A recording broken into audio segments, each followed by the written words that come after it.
abimiz var. Alican Gülden'i sahneye alabilir miyiz? Bize bir şiir okumak istiyormuş. Güzel bir alkış gelsin değerli abimize.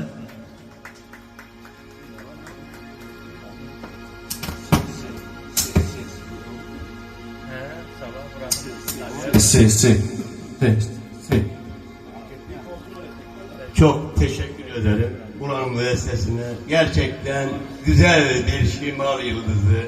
Her zaman bunu takdir ediyorum. Burhaniye'de olsa, Ayvalık'ta olsa, İstanbul'da gerçekten bunları söyledim. Şiir okurken Aydın Söke'de de söyledim. Ezeli dedi gönlüm ezeli, güz gelince bağlar döker gazeli. Çok ana doğurmak ten gibi güzeli, çiçek solmuş sandım elin üstünde. Hareketli olarak nasıl yürürsün, nasip olursa bir gün beni görürsün.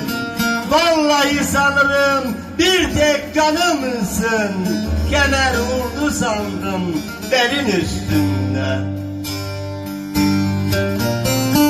Aşık niyazlarım bu bir cihandır, kusuruma bakmayın bu bir gönüldür.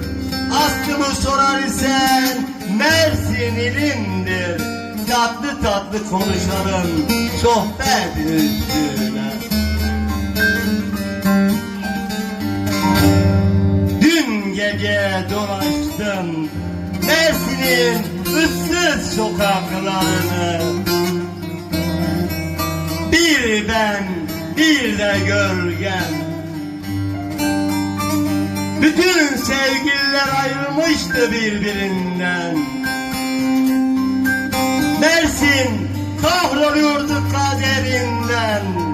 Bizim için yer, mekan kavramı yoktu. Denizler, ağaçlar, caddeler bizimdi.